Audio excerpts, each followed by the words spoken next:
Good evening, ladies and gentlemen, and welcome back. It's Monday, it's a little bit after 9 o'clock. Guess who's back? Don't call it a comeback. It feels like forever since I've been on the show. Who are you again? I don't remember who who you I? are. I know, right? Golly. But we're back. Bruce and Twosome, they're back together for the first regular episode of Tea and Tops in quite some time. I guess the dog days of summer have gotten to us both. School summer holidays are out of the way. New jobs, old jobs, reasonably under control. So we're back at it. And it's great to be back. It's great to be here. Jason, thanks for holding the fort a couple of weeks ago with Glenn. It was great to have Glenn on again, telling tales of the national. And yeah, welcome back. Jason, with me as always. I said, welcome back to you. Like I said, welcome back to me. Welcome back, everybody. Yes, everyone's back. We're all back. Yeah, I know. It's been a long one. Summer has been wild, to say the least.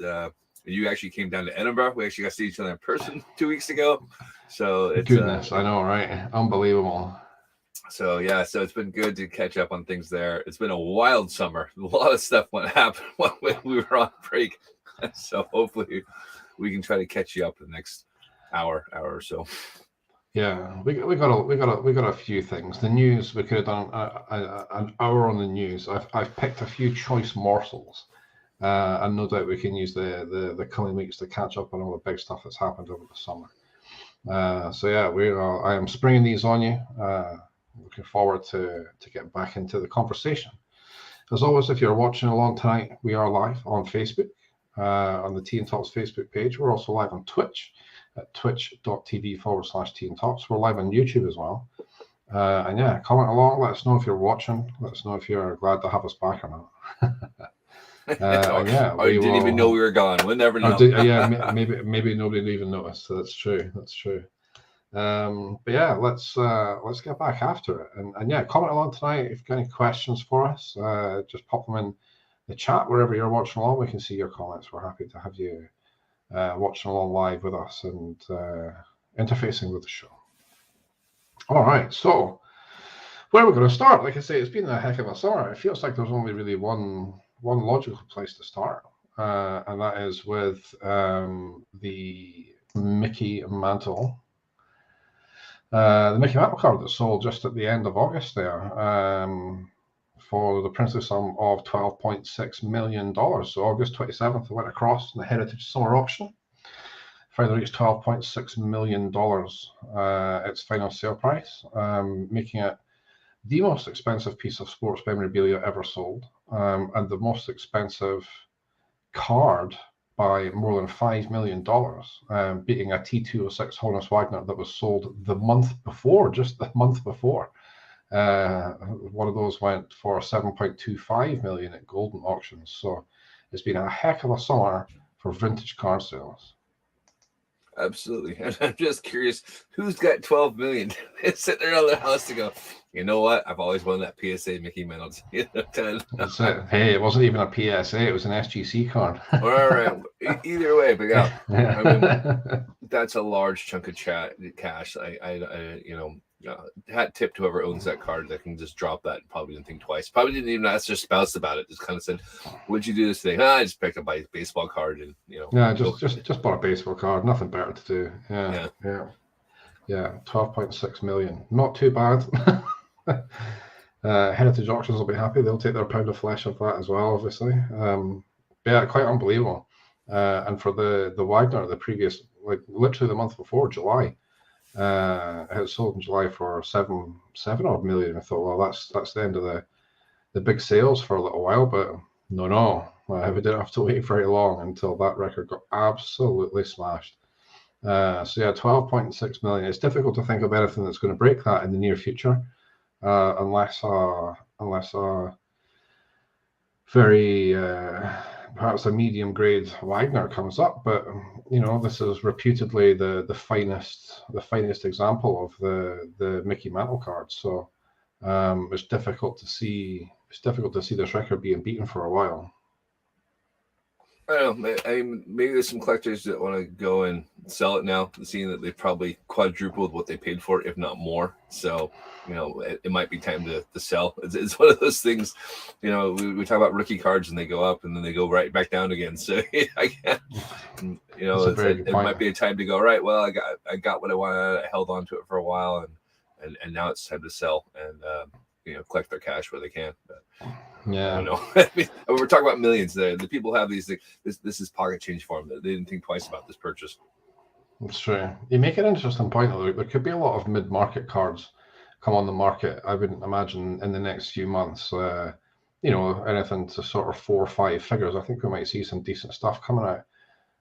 Cost of living, I suppose, is the buzzword on both sides of the Atlantic at the minute. It's not just the UK that's seeing the cost of everything spiraling out of control. And yeah, I think it's probably it's going to turn into a buyer's market again. I can see a lot of people feeling the pinch who have some of these sort of medium to high end cards, Mantles and Wagner's are to the moon, right? That's a different league altogether. But sort of a lot of medium high end stuff I think could find its way out the market as people are tightening their belts, and perhaps people are going to think it is the right time to cash in, especially for like I say, sort of 4 or 5 figure cards that are maybe pack pooled and just sitting in people's collections. And I think, well, we need some money to get us through to help pay a gas bill. It's taking a T206 Honus Wagner to pay my gas bill at the minute. So it wouldn't surprise me. You can't afford that 4th or 5th house. Yeah, that's true. I mean, yeah, for the big dog stuff, like I think, like we said before, if you're playing in that market, you're not affected by such things. But your everyday collector who perhaps has a couple of high value pieces, we could see some of this stuff come on the market, or certainly more of it. It was an interesting card that I saw getting sold the other day, Topps Dynasty 1 of 1, which I think I posted in the Topps UK baseball group. Triple auto of Pujols, Trout, and Ohtani. A buyer was selling for 22 grand. So cards around, cards of that sort of value, where your medium to high end collector might be able to spring for it. I think we could see quite a few more cool pieces in that kind of range coming to the market in the next few months, as people are, like I say, are tightening their belts or perhaps struggling to cover costs and stuff. Now's a good time to liquidate some of these assets. So overall the card market is still up. So yeah, I think we could see some pretty nice stuff coming for sale soon. Yeah, I agree. I think there's the people who are dig deep in their collections and kind of go, all right, I need to sell a few things here and there to make ends meet. And I mean, there's not many of us that are living in mansions that have a nice collection. It's a lot of guys that still live in the basement with their parents and they got their cards out there. Yeah, man, that's I don't have a mansion or a basement, but all my cards sit in a bottom drawer. That's but yeah, they'll be kept safe there for a little while. So yeah, interesting. Let's say interesting times. It's always exciting to see big stuff, big cool stuff like the Mantles and the Honus Wagners of the world getting sold. But I think this pickup in the sort of medium to high end modern over the next few months, I think it's going to be pretty evident. But we'll see.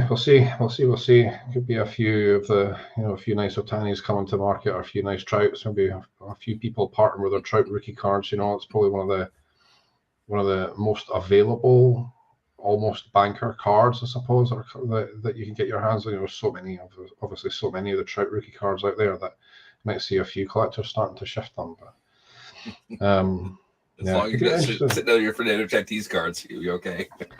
Well, there you go. That's a nice segue into a story that I haven't prepared anything for, but I don't suppose we've talked about that too much. But yeah, obviously with Tatis picking up his 81 game, was half a season suspension for violating MLB's drug use policy. That obviously had a fairly massive. It was a fairly massive event within collecting circles. A lot of people obviously holding Tatis in similar circles as the likes of Trout and Ohtani. Almost kind of like a banker, Hall of Fame type guy, and stacking up his cards, and what's this going to mean for the future of collecting Tatis Jr. cards. I'd read a couple articles saying it could have had the announcement of that news probably dented his market value by about $500 million. For total collection. It's like, right. And then, the dust settles, and then articles are popping up, or people's commentary is more like, well, give it like 2 years, and as long as he behaves himself, it'll all be forgotten. And by the time it gets to Hall of Fame voting time, it'll just be a distant memory, and it won't have any effect. It'll just, like, the market will bounce back from it. Yeah, I kind of agree with that. I think he's such a, well, best way is polarizing player. Either you love him or hate him. Like, it's the Marmite thing. And I mean, you look at Andy Pettitte. He's still beloved in New York. The fact, he just fully went, yep, I cheated, no big deal. Clemens obviously is another story. But Robinson Cano, everyone absolutely forgot about Robinson Cano. I mean, he was definitely a Hall of Famer, and then got done. But with Tatis being so young, I think it bounces back. I think in 2 or 3 years' time, there'll always be someone, you'll call him a cheater like that. But if he comes back next year and has a solid season and hits, say, 40 home runs, I don't think anyone's going to care. Yeah, I think you're right. I think it will be forgotten. I think it's difficult for me to put Tatis talent-wise in the same bracket as somebody like Jose Altuve. But if you look at the way Altuve's potential legacy has been tarnished by the cheating scandal, it's not. You can draw a comparison. But fair enough, it's not PEDs. It's not.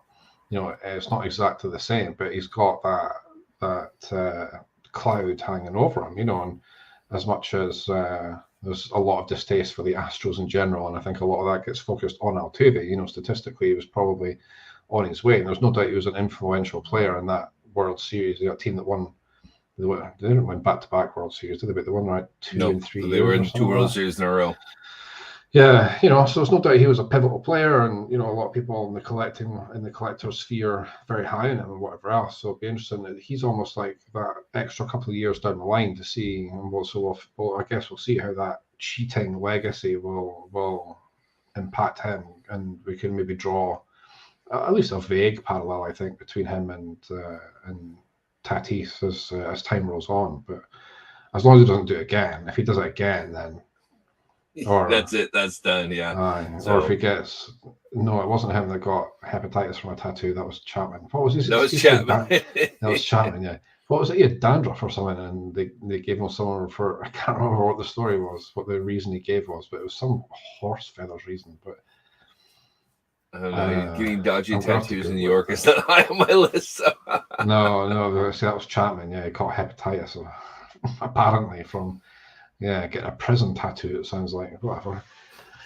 Yeah, well, yeah, it'll be interesting to see how the Tatis thing plays out. At the minute, I tend to agree with you. In 2 or 3 years' time, it'll be seen as a mistake made in the foolishness of youth. And if he carries on delivering and putting up the numbers he's been putting up in his career until this point, and he doesn't have any more minor indiscretions, then yeah, I think you're right. I think it completely. And you know what? I'm gonna throw a name out there that I think you might go, okay, I can kind of see A-Rod.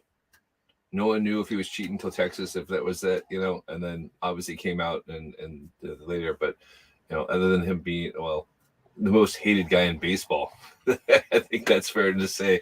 I think you're right. Yeah, I think had he just owned up to it right away and hadn't. I don't know, just had a better personality. We talk about this off air all the time. We love him on the Baseball Network. He's amazing. He's a fan. He knows the sport.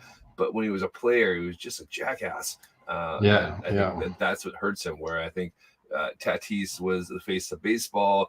MLB promoted him hard. I mean, gosh, MLB The Show 2021 was, Tatis. Yeah. So I think you won't see him front and center, but I think he'll definitely give it 3 or 4 years' time. People have forgotten, whereas A-Rod was just a fool, I guess the best way to say it as politely as possible.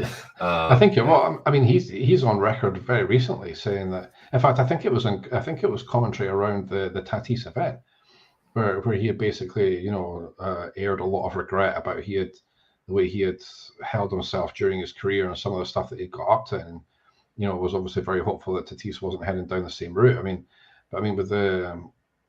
With the regularity that players are tested and stuff now, it's not going to be the same. You're not going to have guys who are abusing for seasons at a time and they're not getting caught, because like I said, they just get tested far more regularly. And of course, they know now that there's punishment if you get tested. If he gets caught again, that's a season he's done for.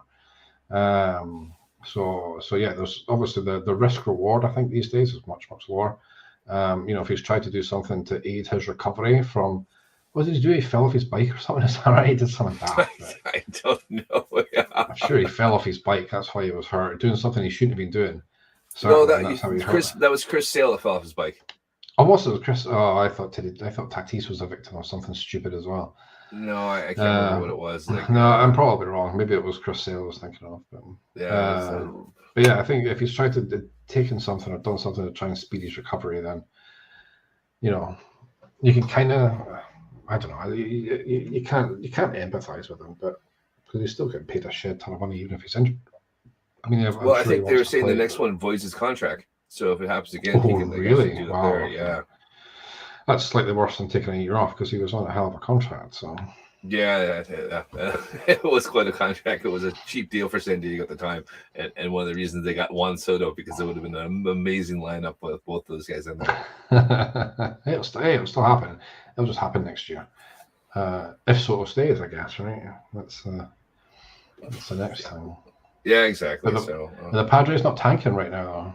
No, they're on the wild card thick of it, so they're doing all right. But yeah, he would have been back maybe by now or a couple weeks ago, or he would have been quite the key. That was one of the reasons the Padres going all in and still like 20 games behind the Dodgers. It's not looking good for the Padres, but they'll make the wild card. So. They'll make the wild card, yeah. Nobody will catch the Dodgers, I guess. But well, good on them. Let's see what happens next year.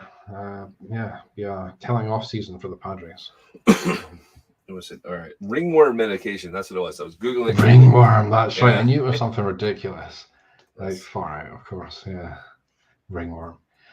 Well, good luck to Mr. Tatis. Hopefully he, like I say, behaves himself. All right, moving on. Derek Jeter news, because I love me some Derek Jeter news. An announcement just this week. Derek Jeter has helped launch a new sports card collecting and grading platform known as the Arena Club, which was kind of interesting. This sort of came out of nowhere. So what is Arena Club? Well, collectors on the platform have the option to store graded cards in their state-of-the-art vault, or you can receive them in protective slabs. So it's kind of a bit like the PWCC vault that we covered on the show, and also the eBay vault that is either live now in the States or just coming, I think, which we've also covered in previous episodes. And it seems to be the kind of flavor of the month, shall we say, for collecting, especially if you're a holder of high-end products. So maybe you don't have a safe in your house, maybe you don't have a safe deposit box you can go and leave your cards in.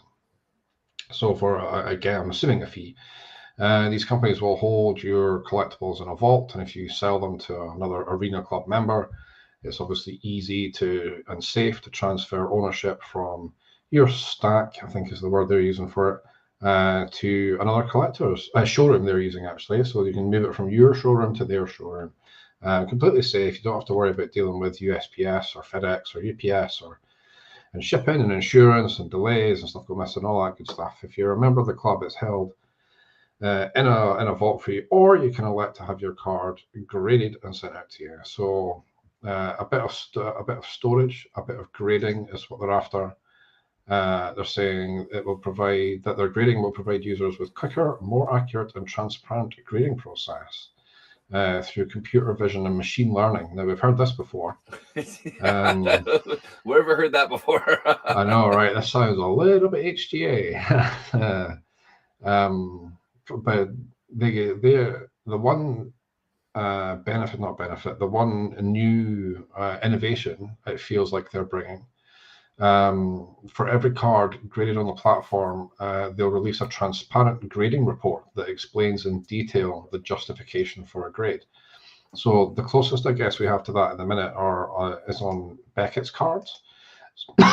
Excuse me. So when you get a card graded by Beckett, you have your 4 qualifying grades. That it's a combination and some maths to figure out from your 4 qualifying grades what the overall grade for the card is. So the grade on centering, surface, corners, and edges, I think is the 4th one. I've got my brain for it there. So they grade all those things out of 10, and then some of them have slightly different weightings, and then you get your your overall grade for your card. So that's the closest we get at the minute to any kind of justification behind a grade. All the other PSA don't offer that. HGA, if I remember correctly, they don't give subgrades either. I'm starting to doubt myself. I might be wrong on that. But the Arena Club are pitching this as a full report, so it'd be interesting to see just how much detail it goes into about your cards. But I quite like the idea. It's a bit better than just an arbitrary number. If you're getting any kind of additional information to explain why your card was graded in such a way, then I think that's to the benefit of the process, I think. Yeah, absolutely. I mean, like, everyone always wondered what it is, the story behind it. Why did they get this? I mean, I said I've spent lots of time on Reddit lately and following baseball cards on Reddit, and you just see guys with their pliers out there just opening it up, going, "Well, I'm gonna reslab this again, see if I get a better grade." You know, so it's so funny. It's such an arbitrary thing. Yeah. I mean, I think this general push that the hobby wants to see. It's a bit like getting rid of umpires. A bit like robot umpires. Like, people just want consistency, and that's what people want. They want consistency in their balls and strikes getting caught behind the plate, and they want consistency in their grading process as well. And you know, whenever you're relying on humans to do that kind of thing, I'm fairly sure I've described humans before as inefficient meat sacks on this podcast, because that's essentially what we are. We are grossly inefficient, but we can design technology to remove that factor from it. So, but then, you know, as we've seen with companies like HGA and you know, those who have made a big song and dance about the fact they use computers and they use AI and they're not as dependent on the human process, then there still seems to be a distaste or a pushback from that within the hobby as well. So you're kind of damned if you do and sort of damned if you don't. But I guess people want to try and find that middle ground between having a computer, you know, doing all the hard work and still having that human touch as well to, you know, to look at a card. And yeah, so it'll be interesting to see. It's another option, shall we say, if you want to keep your cards safe in a vault, or have them authenticated and encapsulated and graded, and then, you know, the market will decide how valuable their grading process is. Like I say, HGA didn't bring too much to the party. You know, Beckett and PSA are still the ones that demand the largest premium over a raw card. SGC right behind them. CSG probably fourth. And then it's just a Scrabble for the rest underneath. So let the market decide. But it's an interesting innovation. Let's see how it goes. I mean, if it's got Jeter's name behind it, some people are going to jump on it. They'll be excited by it. Yeah, and let's see if they bring anything new. So are you going to send the card away once they open it up? You're going to send one to see what happens. That's interesting, right? That's actually a really good question, because I've been flirting with the idea of doing this. I've got a few cards in my collection that I want to get graded. I have a whole bunch of boxes that I'm wanting to open, that I've sort of kept for a while. I've sort of been sitting on, hoping they would rocket in value, and they haven't really rocketed in value in the way that I was hoping they would. I'm kind of loath to sell them because it's like a sort of moderate high-end stuff. So my plan at the minute is like a big live stream one night, and I'm going to sit and crack them all. I'm just going to sit and rip them all open and let the chips fall where they may. And there's like quite a lot in there. There's baseball boxes. There's what else have I got? Your Jackass boxes. Yeah, man. I've got my Jackass boxes. I've got my Premier League boxes. I was hoping the Jackass ones would be quite a nice little investment, but right now prices are kind of flat. I'm assuming the big Johnny Knoxville bottle must have been found, and that's why the market's not falling out. I could probably wipe my face on them, but you know, I thought they would be a nice little investment. So yeah, I've got quite a lot to open. I think I might just sit and rip it all open, like I say, on a live stream one day, and then anything nice that comes out of them, I was going to use that as an opportunity to look at some grading. So again, we've discussed grading so many times on the show, but I was going to go after. I figured CSG would be a nice place to start. But yeah, I've signed up, if that's the right word, for Arena Club. I'll get myself either on the wait list or get myself signed. I don't know. I just put my email address into the website literally 20 minutes before the show started. I was reading up about it. So yeah, so I might send them some stuff. But again, I think if you're US based, it's a far better a far easier system to access. The fact that it's international and you have to deal with all that, it's not ideal. Like, none of it's ideal. I mean, the best route to grading from the UK at the minute, outside of people like Rob, who we had on the show a couple of months back, who do who do group submissions into HGA and the like, as we have PSA in the UK now, which was formerly Ludkins, who were a big player in the Pokemon scene. So they've officially become PSA UK now and offer a UK-based submission service for PSA. Now, in practice, I don't think the process has really changed. You still treat it like a group.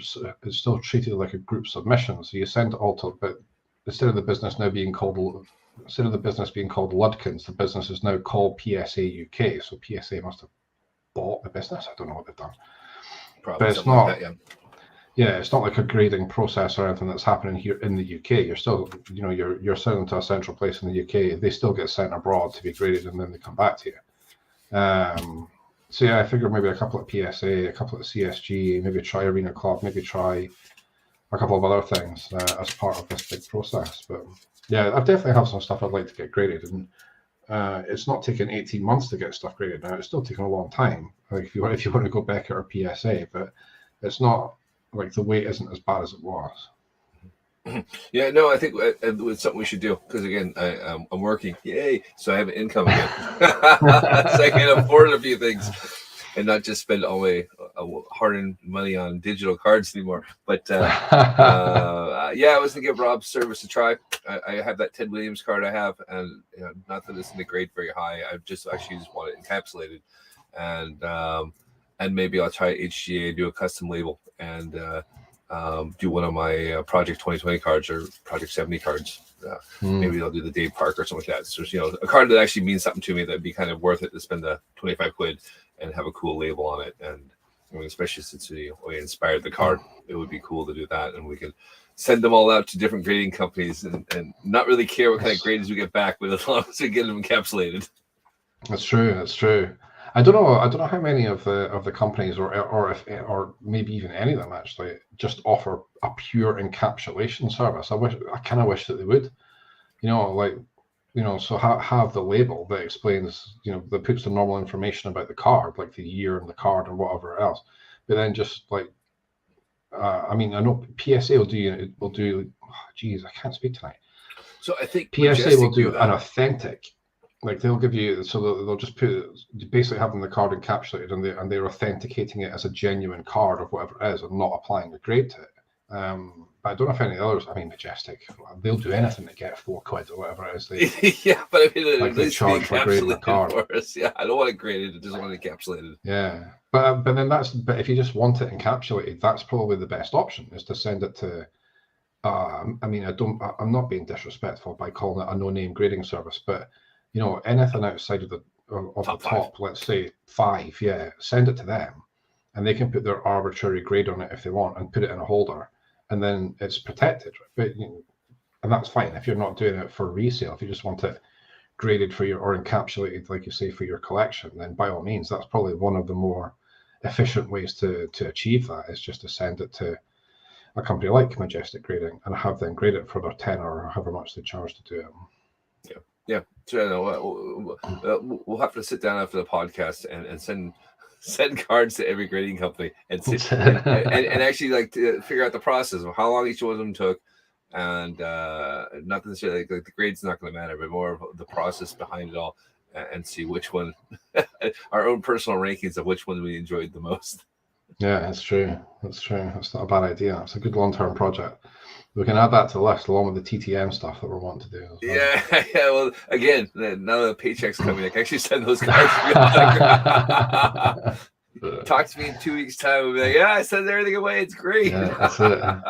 We'll add a weekly TTM section to or maybe it won't be weekly, but yeah. So close this conversation out then. Jeter's quote from the press release. I'm proud to be part of the team at Arena Club and to bring this innovative platform to life. We recognize that there's a real need in the grading industry for clarity, speed, and trust. There you go. So the driver is the grading. Obviously, that's the thing that Jeter's mentioned more over the warehousing, showroom, vaulting, whatever you want to call it. They're obviously after a slice of the grading market. Good luck to them. Let's see what happens, right? I was going to say, is he going to vault the cards that Marlon's stealing, but he's not there anymore. Yeah, it's a reasonably out-of-date reference. Look at me wrapping my Marlins tonight as well. Yeah, exactly. You can just fill those empty seats with full baseball cards. Yeah, Marlins and Rays. I've gone full Florida man tonight. What can I tell you? I'm going to go take some meth after this. All right. Last part of the news then before we move on to a regular scheduled programming. Changes coming for the National. So, of course, we had the National just at the back end of July. We had Glenn's coverage of it a few weeks ago, which was fantastic. So, yeah, next year, the National Trading Card Convention is going to be in Chicago. Every 2 years, it goes to Chicago. So the 26th to the 30th of July next year, if anybody fancies the trip. And then in 2024, it's heading to Cleveland on the 24th and 28th of July. And then in 2025, it's back to Chicago again. From everything we're hearing, in 2026, it will be going back to Cleveland, and Atlantic City has been dropped from the rotation. Now, I don't know. What was... This is rather giving away that perhaps I've not listened to all of our podcasts that had Glenn on it. But certainly, having spoken to and read commentary from a number of the larger dealers that take part in the National every year, the majority of them are not sad to see Atlantic City being dropped from the rotation. There's talk that in 2026 it could go to Vegas.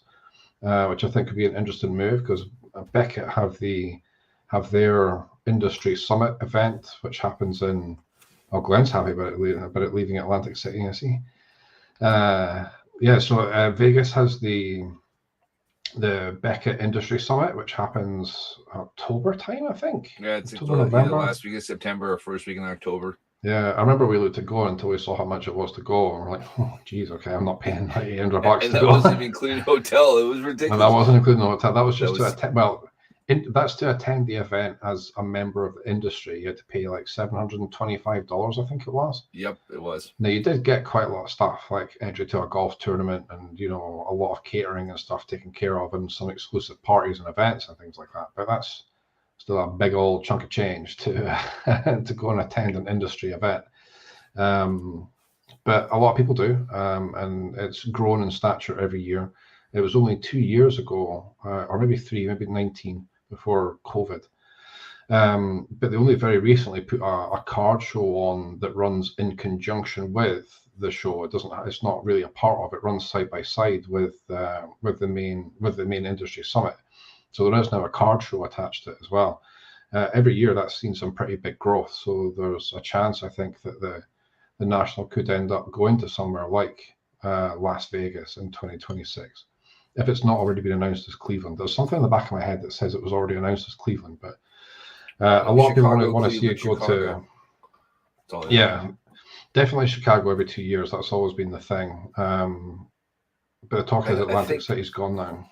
From all the chat I had, people are actually against Vegas because it's hard to get to. Like, you can't just literally pack a car up full of a box full of cards and necessarily go there. Whereas like Atlantic City, you cover a lot of big areas with a very small distance by. So it's not a problem for dealers to go right. I gotta bring my U-Haul and drive there. Whereas there's nothing close to Vegas. I mean, it's a 3-hour drive to LA.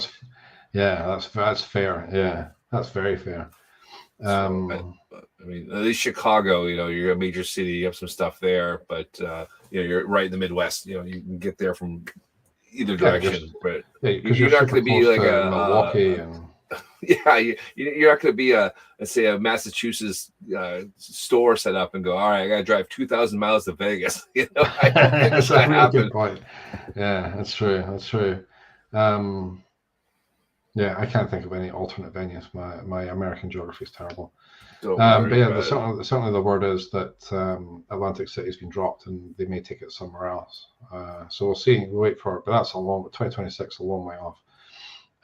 Initial thoughts and feelings on 2023. I'm thinking I might try and go. I know you're ropey for it with things that are already arranged, but I think I might give it a stab. I'm not too sure. I'd like to go. And if I'm going to go, I'd like to go in Chicago. I don't have too much of a burning desire to go and experience the sights and sounds of Cleveland. I'd rather go back to Chicago again. So yeah, I'm taking it under consideration at the moment. There's a lot of moving parts of my life at the moment, as as normal. So but yeah, it'd be nice. It's a crappy time. It's a crappy time of year because it's right around my wife's birthday. Like it's just after it, but. And school holidays, it's like, logistically it's tough, but I mean that's what it is. It was school holidays and the cost went up. I mean, had we booked this back in January, we talked about it, we would have maybe paid a quarter of what the total bill is when we were looking at it. So that's true. Yeah. But even then, even in that intervening time, we obviously had the unfortunate breakout of conflict in Eastern Europe there, and that's obviously had a detrimental effect on fuel price and all that kind of stuff. And so yeah, it's still very much a maybe, but we'll see. I've not ruled it out. Let's put it that way. I've not ruled it out. We may be able to do a live stream. Yeah, no, that's it. So for those who don't know, I haven't been home in a decade, so I have to go see my family. Go get that driver's license renewed, right? Yeah, driver's license renewed and U.S. passport renewed and all that fun stuff. But yeah, I need to go back and do that. But we'll time with it so I go see the All-Star game, or at least be in the city for the All-Star game. So that's right. It's in Seattle next year. It is in Seattle. So and I have fond memories of this because when it was in the All-Star game was in Seattle in 2001, I volunteered for the kind of the All-Star convention thing there. And I won an Ichiro rookie and a box of 2001 Bowman. And I got there. So very cool. So I've got an Ichiro rookie sitting back home that I haven't touched in 21 years. But I keep waiting for my brother to send over, and he keeps not sending it over. I hate you, Fuzz. Yeah. There you go. You can pick all this stuff up when you're over now, right? Yeah. Funny enough, I was talking to him the other day when I called him for his birthday, and he showed me like 2 boxes of stuff. I'm like, yeah, that's still all my comments. Like all the good stuff somewhere else. That's the box I want. In your safe deposit box or something, right? Oh God, yeah, with the Seiko rookies and McGuire USA cards and all those fun stuff. Yeah, all those Kevin Mass rookies. Exactly. Yeah. All right, awesome. That is kind of the end of the news. Well, it's not the end of the news because we've been away for like 6 weeks, but that's all I picked out to go over this week to leave time for some regularly scheduled programming. We've done quite well on the time so far. So yeah, Project 100. How's that been? So it's come and gone. It really went and come and gone. The summer version came out. There was 5 artists. I don't even have it in front of me right now. But the big one there was Daniel Jacob Harine. Now, if you don't know him, Daniel does comic book. No, you can't call them comic books. They're art, sports art comics. Still get that wrong. Okay. So he kind of became a little prominence during Project 70, where King Saladin had copied his Mickey Mantle, his Commerce card, and used it for his own, and then kind of got introduced to top that way. His little subsection of the sports art community shot off. So his cards all sold out. It's the only one to actually have everyone sell out or even sell out the 4,000 cards there. And they were doing kind of bonus cards in that way. Literally, he did a J-Rod one, and I thought about it, and then after 2 hours, I was like, yeah, I should probably get it gone. So, so yeah, it was interesting. It was 4 new artists in Chuck Styles, so there was at least a familiar face that was there. Not getting any love in the community. Nobody likes them. I think it's hard for people to like the Project 100 cards because at least with Project 2020 and Project 70, it was based off a card. You can kind of go, cool, I like your interpretation, where you just have free reign now, and people aren't enjoying it that much. Daniel did amazing to sell out all his cards there. So I'm sure Topps will bring him back. And of course, he still does his weekly limited edition print. And so, but yeah, they had some weird ones there as per usual. So it's a Marnite product. And within the community that I share on Twitter, nobody likes them. Nobody really cares them. They don't see any long-term value in them. So I think people are just staying away from them. And we don't know print runs either. So no one knows, if they sold 400 of them or 300 or whatever. So people are like this. It may be limited, but no one knows. I was just about to stamp my feet and say that, but they told us they were going to give us print runs, but that's not true. They didn't say they were going to give us print runs. It was the soccer, the variation that they were going to. I'm still doing that.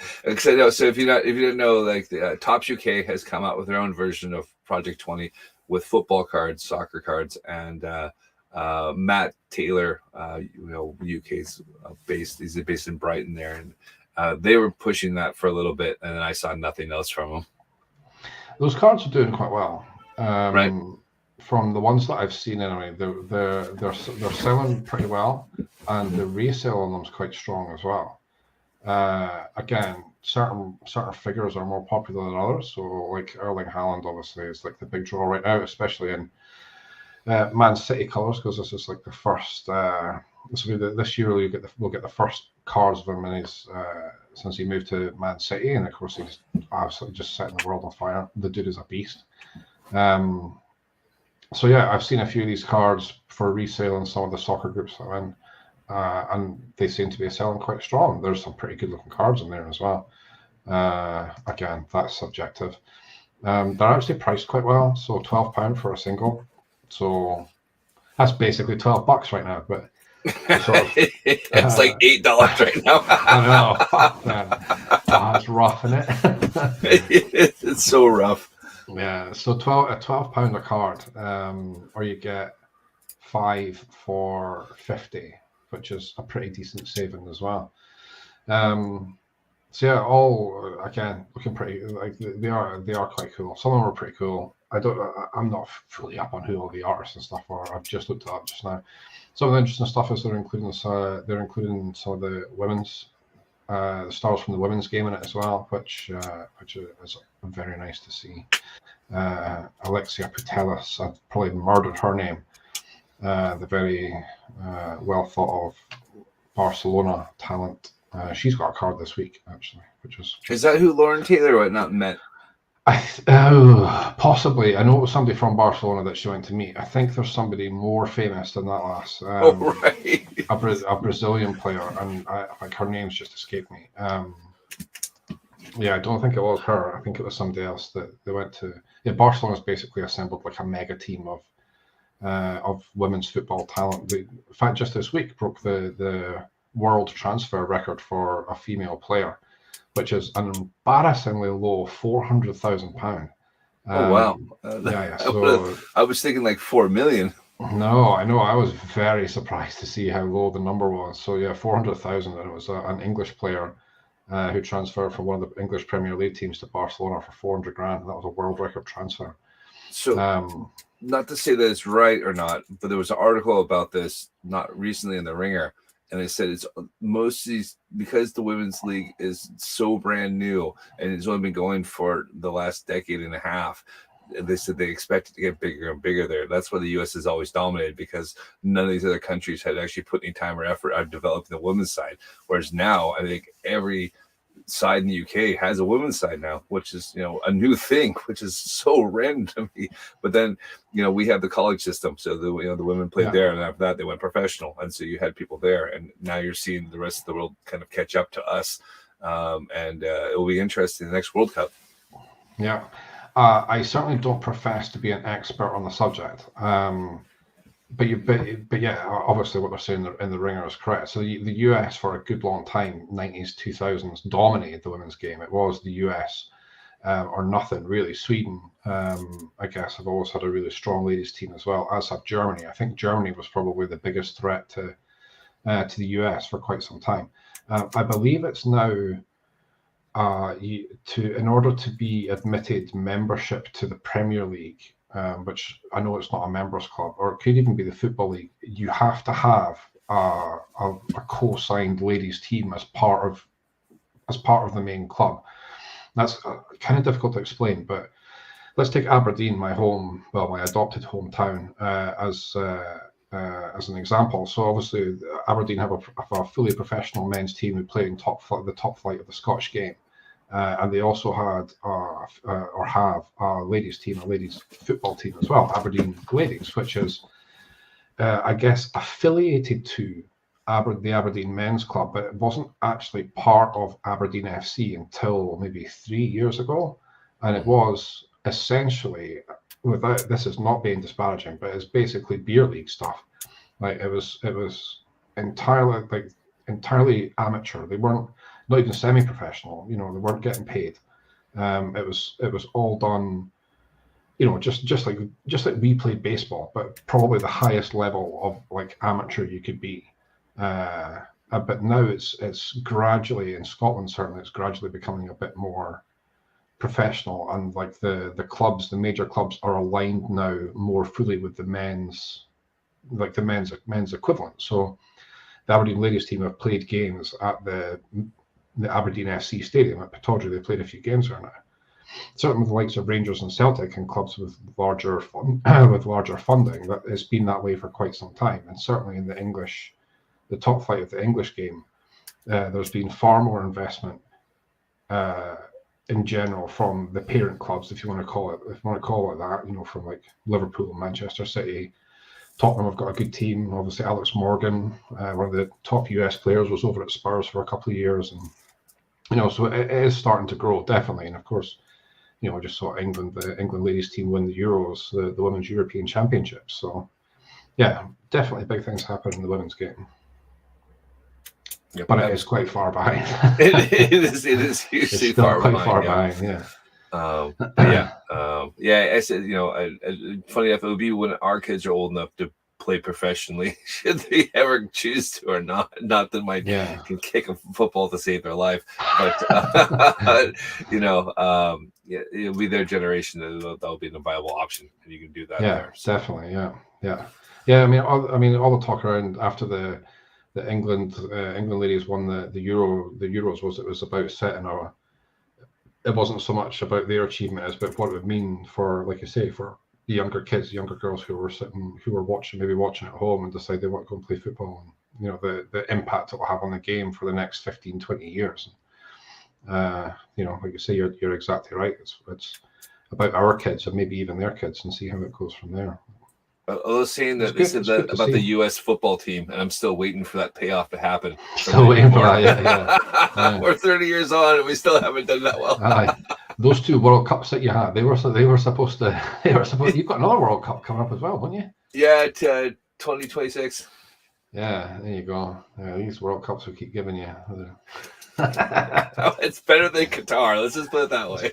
Oh my God! I read somewhere tonight, actually, on Facebook, so it's probably nonsense. I didn't investigate it any further.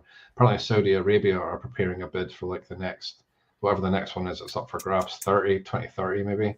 Right. So we'll see how corrupt FIFA or Saudi Arabia managed to get the next one. So yeah, we were talking about this last night if you were watching the American football. And there was a couple of guys who had bought tickets to the World Cup hoping Scotland would have actually qualified, and not screw it, we'll go anyways.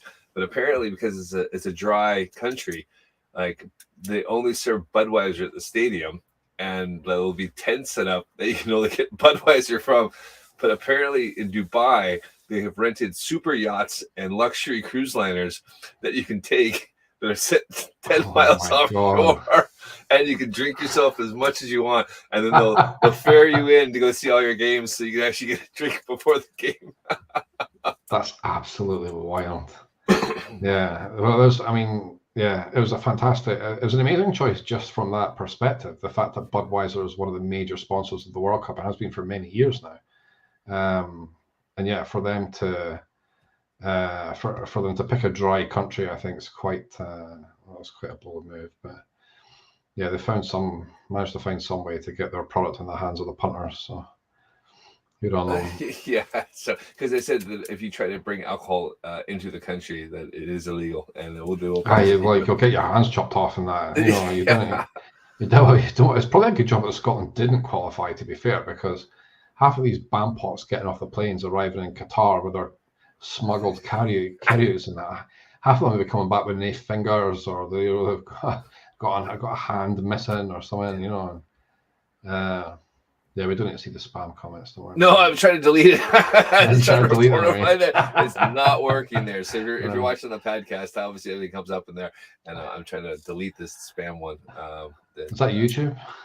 No, it's Twitch. So it's Twitch. It's usually YouTube that gets spammed with it. Yeah. So it keeps make your willy bigger or whatever. It's the ADD kicking in. It's like, I gotta delete that. But yes, yes. If you're going to the World Cup, don't drink. There you go. Yeah. Don't bring your own. Yeah, we veered rather violently away from Project 100, but I guess that tells you everything you need to know about Project 100. Yeah, no, there was Tops tweeted today that one of the artists who actually was really interesting, because she took everyday objects and turned them into baseball cards there. It was kind of on the Ermsey type level, and had we covered this summer, I would have gone in depth about all the artists. But if you've missed it, you've missed it, and we'll just move on. But sometime the autumn collection coming up then? Autumn collection will come out, and no one knows who is coming there, and we will cover it again, because we're normality for at least a few more months. And we can do the show again, but so if you missed, you snooze, you lose. It was no one cared. It's the best way of putting it. Actually, the one thing not Project 100 and Project 7 related was Lauren Taylor released her own cards, and those have just started arriving, and those are absolutely gorgeous. Yeah, that's kind of mad actually. So I think one of the last full shows that we did, which I think is getting on for like 4 or 5 weeks now, maybe even longer actually, but we were rejoicing in the fact that Lauren had done so well, and she's been on a bit of a tour of ballparks and stuff recently and attended a number of events. If you follow her socials, I'm sure you've seen that. I was kind of surprised how long it's taken to get that product into people's hands, but I mean, I think they did say sort of 6 to 8 weeks after it closed, so but yeah, it's good to see that stuff going out. There was some pretty awesome looking things. She was selling singles on her website for a while, like artist autographed singles and stuff. I'm not too sure if there's any still there. Worth checking out, but that's the only way you're going to get your hands on this stuff now, other than buying it from eBay. But even then, people are trying to resell it already at like 3-4 times what it went for on Tops. Ridiculous. Yeah, but congratulations to her. You know, we wish her all the success. Obviously, friend of the show, and the friend of the show that we do know very well didn't go get free cards. I know. Damn it, Fives. Yeah, I don't know. Like Fives intimidated by the pretty girls or something. I'm not sure, but he had Cooper with him. Cooper's his son, in case you're wondering. Yeah, we had a friend who went to the Blue Jays Pirates game down in Pittsburgh, and we had notified him that Lauren was at the game, and if you showed up, all you do was show up, and she was giving away free cards, and he didn't go, and he wasn't even that far away from her. Yeah, I was. He was in the 200 level. Lauren was in the 100 level. He couldn't be bothered. Just like, no, why? Geez, heaven forbid you missed 10 minutes of like a 3-hour baseball game. Yeah, anyway, I think the game hadn't even started yet. You know, it was one of those things. Oh my God, okay. Let's stop ragging on Fives. Well, talking of friends of the show, this is a great segue. New release baseball, and friend of the show, Josh Trout, has his cards once again this year in Topps Museum collection, which released on a Friday. So just Friday past. So one of the high-end Topps products come out at $400 a box for a total of 20 cards. So in that you get an autograph, a relic, an autographed relic, and a quad relic. There you go. That's difficult to say. And 20 cards total for about $400 a box.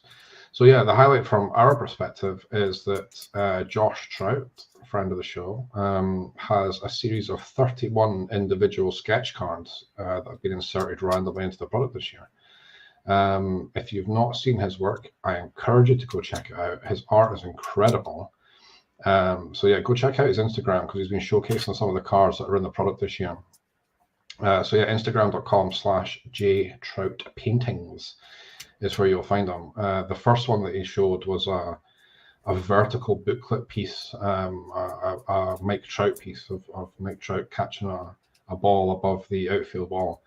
Incredible, and they only got better from there. So again, massive congratulations to Josh. He did. I think he told us off air when we interviewed him that he was going to be in like museum. 30 of the 50 of the cards he'd gone in. It's like 24 or something like that. Yeah, it was ridiculous. Yeah. I can't remember what he said on the show and what he told us after or before, like in confidence. So yeah, great. We can talk about it now. But yeah, 31 total cards he's got in it this year. So that's fantastic. Like I say, the stuff looks incredible. And if you're lucky enough to pull one of them, congratulations. Yeah, I think he said like he submitted 50 cards or something like that, or I can't remember what it does.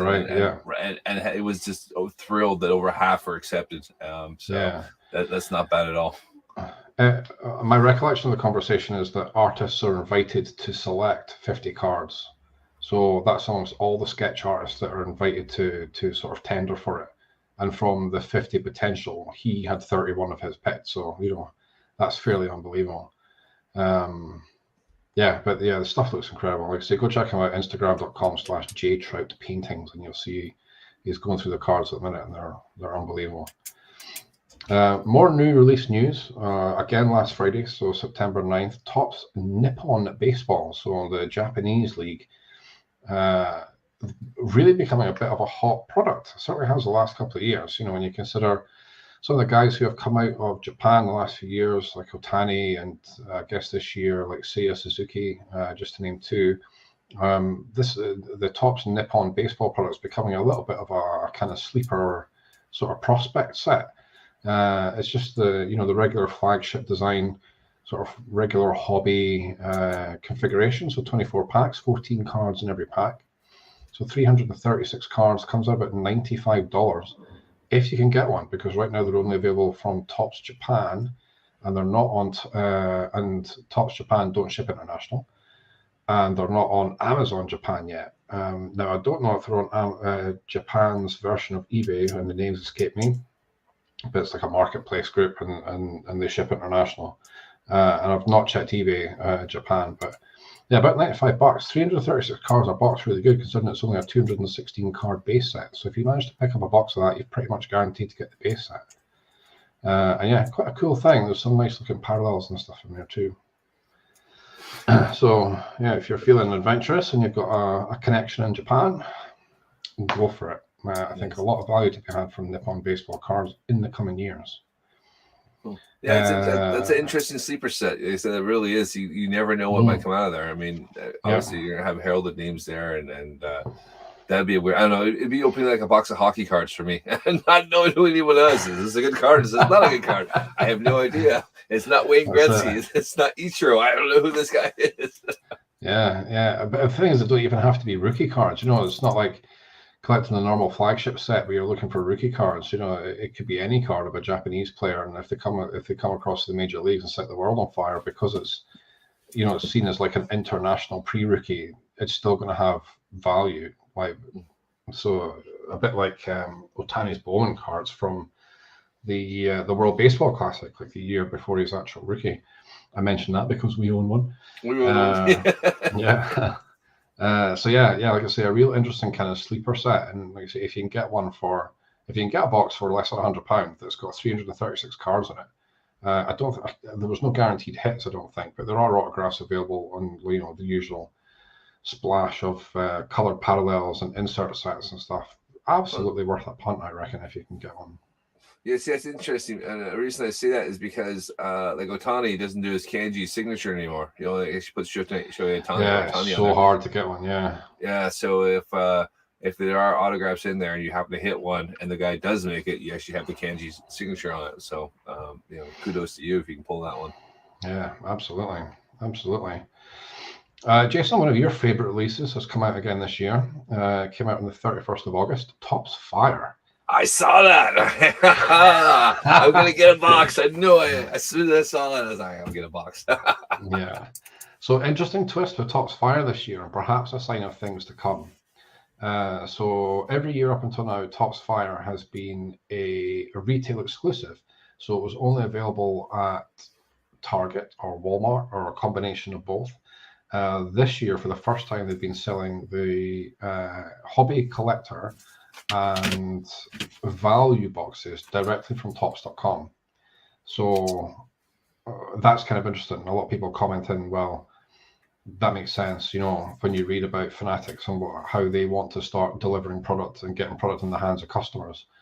It makes sense that they wouldn't just limit a product to being available from one source. So you can get blaster boxes, which are like the smaller $20 boxes, and the hobby collector variant. You can get those from Target, but it's not exclusive to Target this year as it has been in previous years. So interesting. So sort of still retail, but not really, because you can buy it direct from Topps.com. And like I say, a lot of people are assuming, probably quite correctly, that this is a sign of the Fanatics model to come, where you will be able to get everything direct, or if you wish, you can go and buy it from a retail store or a hobby store or whatever. So that's interesting. So you can check out Topps.com there, Jay, and you can get yourself some fire.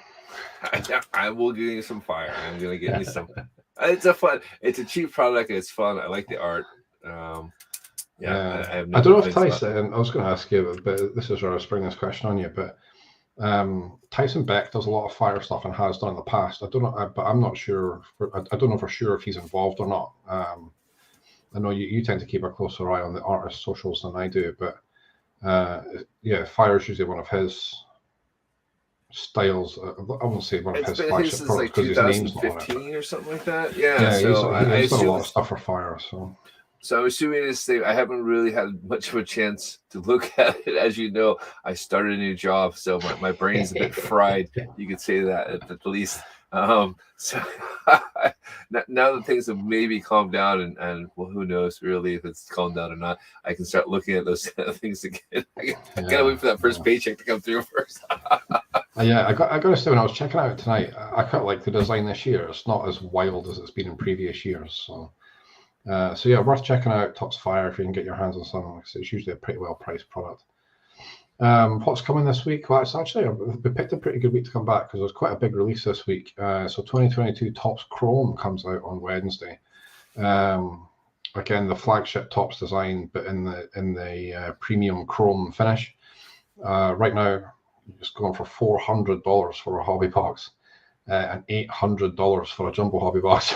So in the 6 weeks or so that we've not really been around and paying too much attention to the card market, nice to see that prices are still out of control. Absolutely. Yeah, so God knows how much that'll be by the time it hits UK shores. But yeah, it releases on Wednesday. So if you're looking to build the Topps Chrome set, good luck. Topps Chrome last year, I think it's safe to say, was just crap. Just lots of no-name, rookie, like real crap autos, not worth the money at all. So unless they've bucked their ideas up for this year, it could be more of the same. At 400 and 800, like it's got to be delivering. A-Rod and Wonder can only J-Rod, sorry, and Wonder Franco. I know, Jesus, like they can only carry a product so far. That price feels a little bit outlandish, but we'll see. I'm sure the collectors will gobble it up. That releases Wednesday.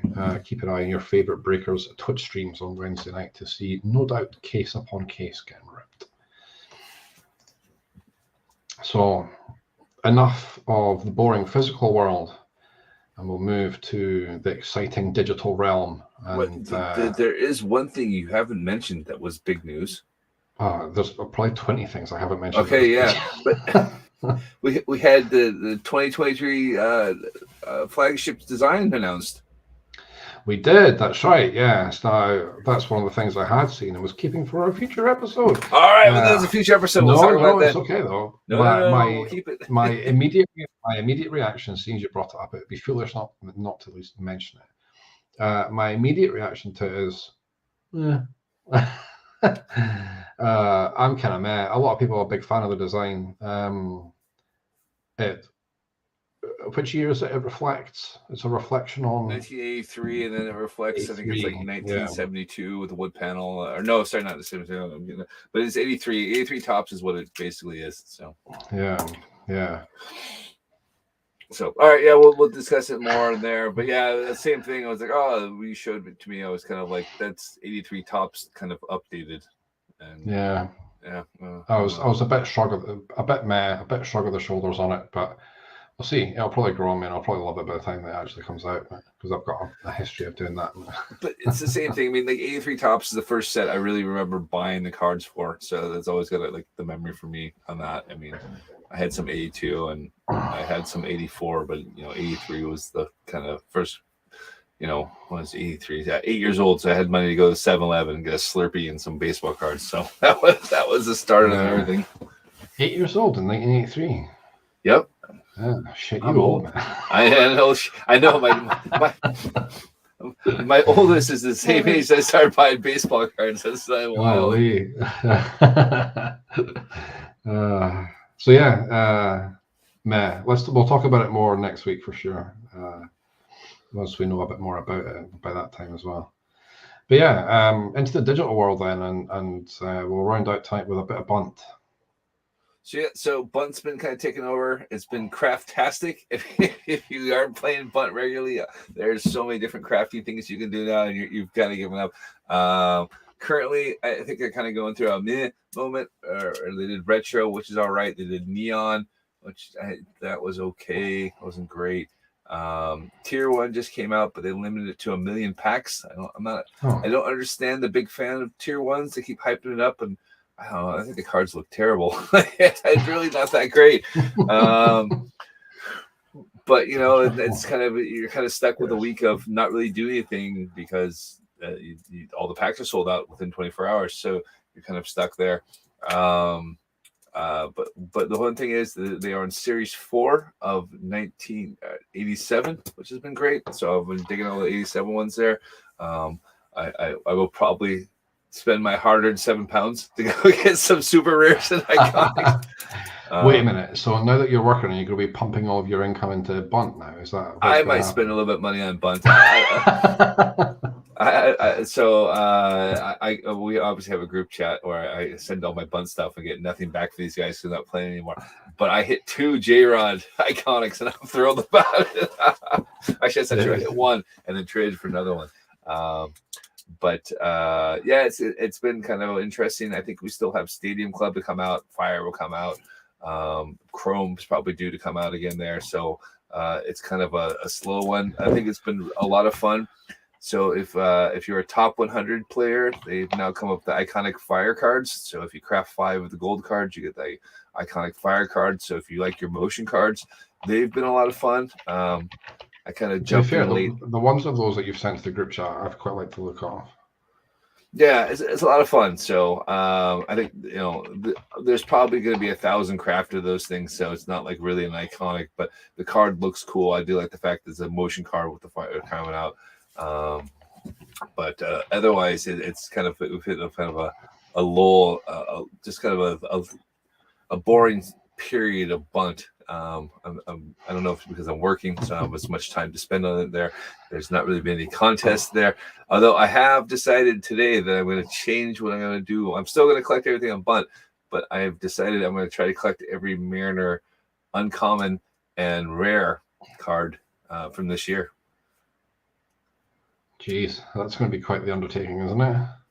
You know what? It's not as hard as you thought. The award cards I probably won't get because people don't tend to trade their award cards, and I get a couple offers on mine there. But it's actually, I had a look. It's probably only about 50 cards I'm missing. And it's kind of the same thing. It's like, who wants Kyle Lewis cards? Nobody wants Kyle Lewis cards. Not anymore. Yeah, exactly. No one wants Jared Kelenic cards, so you can kind of trade my extras to kind of pick them up or trade off cards I really don't care about. Certain sets like Pristine. I'm not a big fan of Pristine. I thought the design looked all right, but I don't mind trading my extras off there. So I've been sending out wild trades to kind of do that. It's funny enough. I'm finding it hard. It's the Tops Now cards. People really like their Tops Now cards and don't want to trade them. So, yeah, well, we have a UK-based collector who focuses on doing the Tops Now ones, right? He is, and he is probably blowing through all his money because you have to probably spend about 30,000 to 40,000 to get him each day. Yeah. It's interesting you mentioned Stadium Club. Is like we're obviously waiting on Stadium Club, we're waiting on this release, waiting on that release to hit on Bunt. We're still waiting for these to drop in the real world as well, and I think that's probably not helping. I'm not too sure how much Topps Digital and Topps Physical talk to each other, but I think so. Stadium Club should have been out by now. Like if I recall correctly, in previous years, Stadium Club is usually like a summer release, and at the minute it's not due to be out until September the 30th, so the end of this month before we're seeing Stadium Club in the real world. Right. So we're maybe not too far away from seeing it in Bunt, but Topps are still suffering from delays, from like product delays, and I think, I don't know. I assume the two of them talk to each other in some regard, and they're not going to release a product that's physically delayed in the digital world until they've got a handle on their production and when it's actually coming out. So, yeah, Stadium Club at end of September, so maybe we'll see it in Bunt around about the same time. I think that's been pretty much the way it's worked so far. That's probably why we haven't seen anything, because they're still waiting for it to drop so we can have a Bunt there. See, that's Museum Club out now, so we'll maybe see Museum in Bunt. Yeah, that's true. Pretty good. It's usually quite nice in Bunt as well. It's not the best value in the real world, $400 for 20 cards. It's not one that you'd go out and buy lots of, but yeah, in Bunt they're usually pretty good looking things. Yep. So I'm Bunt's going well. I'm like 50,000 short of 9 million coins. Yeah. I just logged in just now to accept the trade that you sent me like 6 hours ago. I'm sure you were on a break when you did that, by the way, in case your employer's listening. So yeah, I've not been on for a while. I'm still sitting around 7 million cards. 7 million coins, sorry. So yeah, I'm kind of dipping in and out, so I'm not really too up to speed on the events and stuff like that. How many times have I logged in? I've only got 3 daily tokens, daily tickets. So that gives you an example how much I played this month alone. I'm 25% attendance at the moment. So yeah, just dipping in and out of it, but I need to get back into it. I was playing a different game, but I've fallen out with that game now. So I turned my attention back to Bunt. But I think again, it kind of goes with like the physical world, like Inception. I loved Inception; that was great. Stadium Club, they'll be amazing cards. So I'm quite happy to dump 1 million coins in it because it's just great. But like when you have Neon, like. It's not a great card. It's really not. No. And the retro ones are kind of cool, but they're not that great. So, the retro ones must have done quite well if we're into like wave 4 of them now, though. There must have been more. So no, it's a different one. So the 87 obviously is wave 4, but there's actually a set called retro. So it's kind of like this 80s retro. Sorry. Yeah. So, but even to do 4 waves of the 87 set, I think is unique. I don't remember them ever going this high before with what is basically an insert set from the flagship product. So to roll it out into its own thing and do four waves of it's kind of interesting. They were pretty cool. I think I had a couple of iconics from wave 1. You had at least awesome. The Super Refractor. I think we might have had with that there. So yeah, it's been kind of fun. I'm doing my best not to spend any money on it. I like it. You're going to have to make sure your paycheck goes to your wife's bank account and not let's be honest, it's going to the bills. That's really where it's going to go to. I'm going to go, I got 20 pounds to spend this month. What do I buy? That's it, yeah. Oh, geez. That's good. But yeah, I think the physical world is echoing into the digital realm now.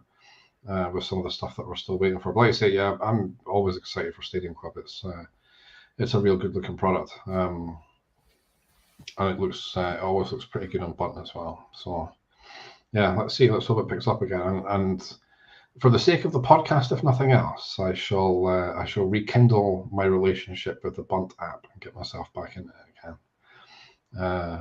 Start hoarding those DJ LeMahieu cards in case they do bring in the miles to craft and milestones. Just for you.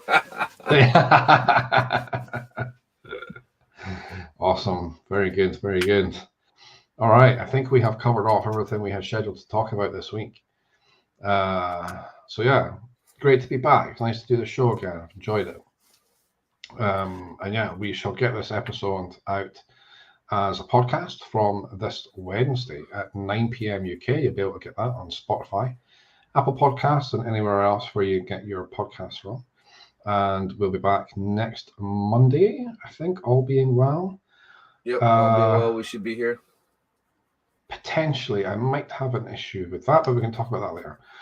Yeah, all being well, we'll get an episode out in one form or another next Monday at 9 p.m. UK. And until then, Jason, thanks very much. Hey, thanks again, everyone. Glenn was watching us, so Glenn, thanks for sticking around, and whoever else is hanging out there. Yep, we'll be back. It's now autumn time, so we can actually, not be so busy trying to shuffle our kids around from one party to one play to the next. So exactly. Yeah, logistics are a lot easier now. Yeah, thanks to the Twitch spam bot for trying to sell us penis enlargement pills or whatever it was. And yeah, we will speak to you next Monday, 9 p.m. UK. So until then, take care of yourselves, take care of each other, and we'll talk to you soon. Bye, guys.